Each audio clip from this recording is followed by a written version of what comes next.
I'm Craig, thanks for joining me. Apologies I look a little bit rough, it's late on a Friday night. There is a reason I'm just doing this little snippet the night before, if you like.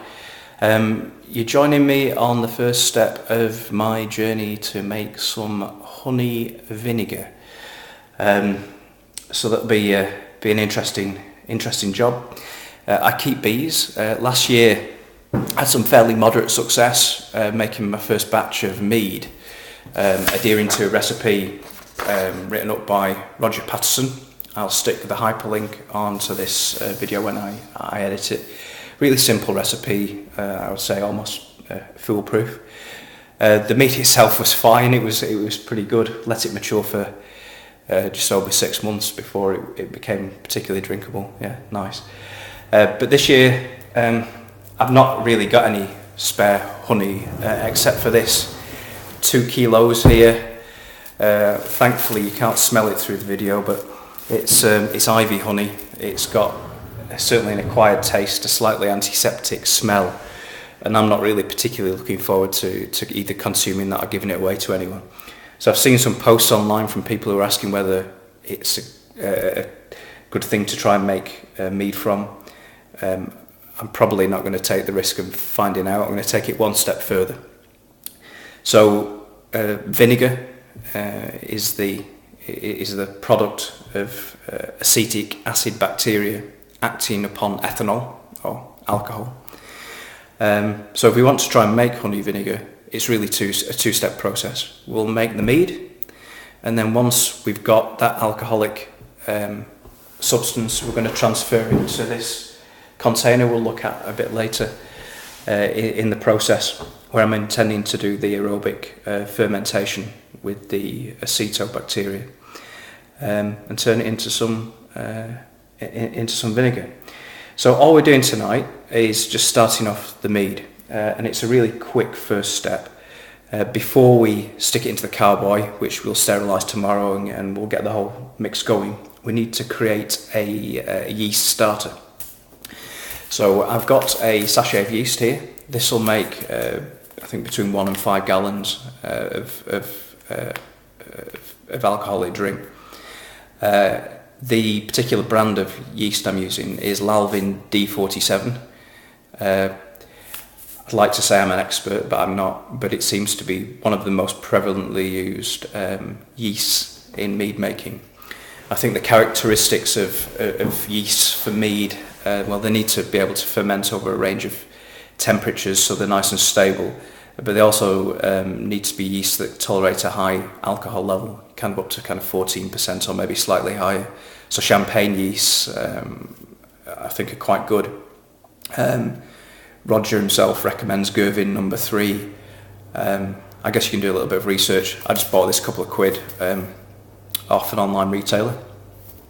So I'll be giving that a go with my rank honey. So first thing we need to do is make this starter then, so let's crack on. What I've got here is a jar. Into the jar, filled it about halfway with water. That's probably okay. I've not used tap water. In fact, last year when I made the mead I didn't use tap water either. I think you probably can, but the general recommendation is to use spring water because it's obviously not full of all the nasties that the water companies put in there. So it's just a little bit of Highland Spring. All the brands are available. I have just actually stuck it in the microwave for about 50 seconds or so. So it's tepid, it's not hot. I want to kill the yeast. But what I'm going to be doing is pouring the yeast into this, but the yeast is going to act on some sugar. And for that, I'm just going to add a couple of teaspoons worth of the honey, which I've got from the original batch over here. So let's just scoop this up.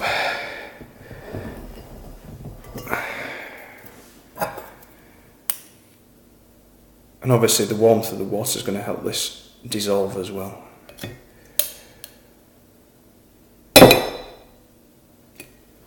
Let's add a bit more.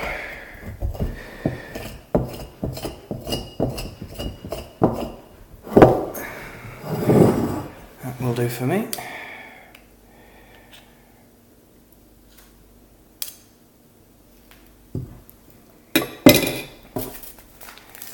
going to get my yeast.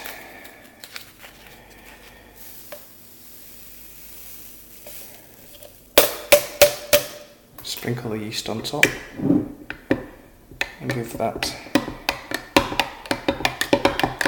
a good stir.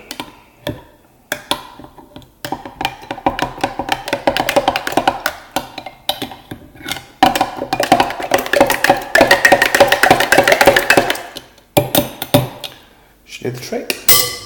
I'm just going to get some kitchen paper or such like and an elastic band. Let's stick that on top. Oop. Broke the elastic band.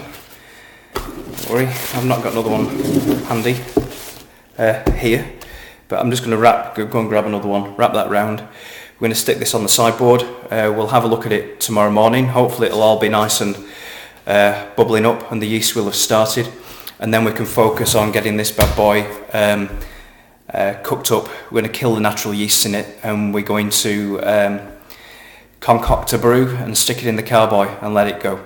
So anyway, that's my yeast starter, and we'll catch up tomorrow when I do the next step. Thanks for watching. See you soon.